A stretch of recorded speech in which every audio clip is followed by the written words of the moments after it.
کہ میں خلوص نیت سے پاکستان کا حامی اور وفادار رہوں گا Accordingly, Honorable Mia Mohammad Nawaz Sharif Saab is declared to have been elected as the Prime Minister of the Islamic Republic of Pakistan.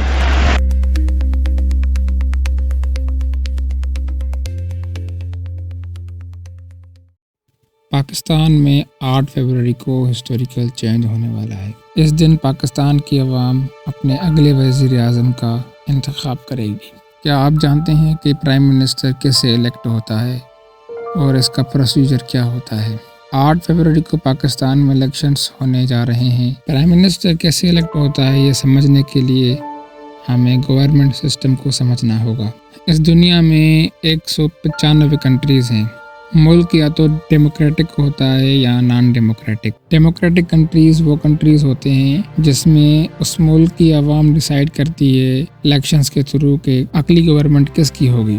Democratic countries کے بھی کچھ ٹائپس ہوتے ہیں جیسے کہ پارلیمنٹری ریپبلک اور پریزیڈینشل ریپبلک۔ ہر ملک کا گورنمنٹ سسٹم الگ الگ ہوتا ہے اور پاکستان وہ ملک ہے جس میں پارلیمنٹری گورنمنٹ سسٹم ہے۔ پارلیمنٹ گورنمنٹ سسٹم میں گورنمنٹ کا ہیڈ پریزیڈنٹ ہوتا ہے۔ پاکستان کی پارلیمنٹ کے 2 حصے ہوتے ہیں جسے ہاؤسز کہتے ہیں۔ ایک اپر ہاؤس ہوتا ہے اور ایک لوور ہاؤس ہوتا ہے۔ اپر ہاؤس سینیٹ کو کہتے ہیں اور لوور ہاؤس نیشنل اسمبلی کو کہتے ہیں۔ سینیٹ پاکستان کی پروونسز اور اس کی ٹیریٹریز کو ریپرزینٹ کرتا ہے جبکہ نیشنل اسمبلی ریپرزینٹ کرتا ہے پاکستان کی عوام کو ایز اے ہول۔ سینیٹ میں 104 ممبرز ہوتے ہیں جبکہ نیشنل اسمبلی میں 336 ممبرز ہوتے ہیں۔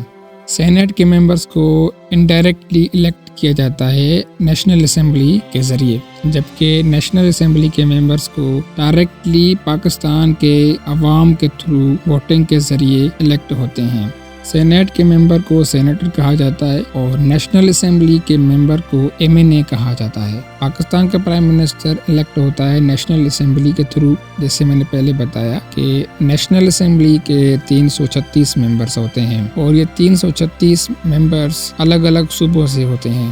ہر صوبے کے لیے سیٹس مقرر ہوتی ہیں۔ سندھ کے لیے 61 سیٹس ہیں، پنجاب کے لیے 141، بلوچستان کے لیے 16، KPK کے لیے 45 اور اسلام آباد کے لیے 3۔ پاکستان کا پرائم منسٹر نیشنل اسمبلی سے الیکٹ ہوتا ہے۔ نیشنل اسمبلی کے ممبرز پرائم منسٹر کو ووٹ دے کر اسے الیکٹ کرتے ہیں۔ کسی کو پرائم منسٹر بننے کے لیے اس کا MNA بننا لازمی ہوتا ہے۔ اگر وہ MNA نہیں ہے تو وہ پرائم منسٹر نہیں بن سکتا۔ کینڈیڈیٹ کو اپنے حلقے میں MNA کی سیٹ پر الیکشن لڑنے ہوتے ہیں۔ اگر وہ الیکشن جیت جاتا ہے تو وہ نیشنل اسمبلی کا ممبر بن جاتا ہے جسے MNA کہتے ہیں۔ جب MNA الیکٹ ہو جاتے ہیں تو وہ نیشنل اسمبلی میں جا کر جو وزیر اعظم کی سیٹ کے لیے نومینیٹڈ کینڈیڈیٹس ہوتے ہیں ان کو ووٹ دیتے ہیں۔ وزیر اعظم کا امیدوار یا کینڈیڈیٹ بننے کے لیے ایک نومینیشن پیپر فل کرنا ہوتا ہے، اس کے بعد وہ وزیر اعظم کے لیے کینڈیڈیٹ بن پاتا ہے۔ ووٹنگ شروع ہونے سے پہلے اسپیکر کا حکم ہوتا ہے کہ 5 منٹ تک گھنٹیاں بجائی جائیں تاکہ جو ممبرز چیمبر میں موجود نہ ہوں وہ موجود ہو سکیں۔ جیسے ہی گھنٹیاں بند ہو جاتی ہیں لابی کے تمام دروازے بند کیے جاتے ہیں اور اسمبلی کے سٹاف کو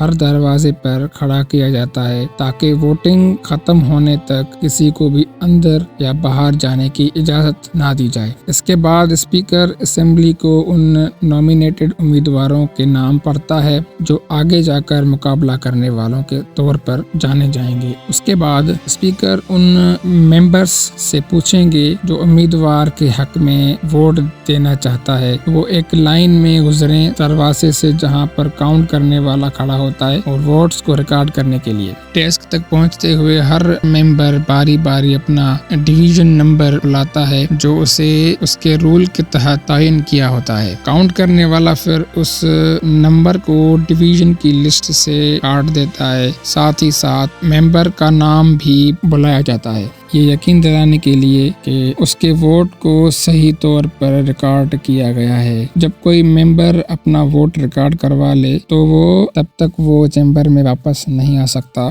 جب تک دوبارہ گھنٹیاں بجائی نہ جائیں۔ جو امیدوار 336 ووٹس میں سے 169 ووٹس لیتا ہے تو اسے پی ایم کی سیٹ پر بیٹھایا جاتا ہے۔ جو بھی پروسیجر ہوتا ہے وہ آگے کیا جاتا ہے، تو ایسے پرائم منسٹر الیکٹ ہوتا ہے۔ میں نے آپ کو اس ویڈیو میں کنسائز طریقے سے ایک آسان لینگویج میں بتایا کہ پرائم منسٹر جو ہمارا وزیر اعظم ہوتا ہے وہ کیسے الیکٹ ہوتا ہے۔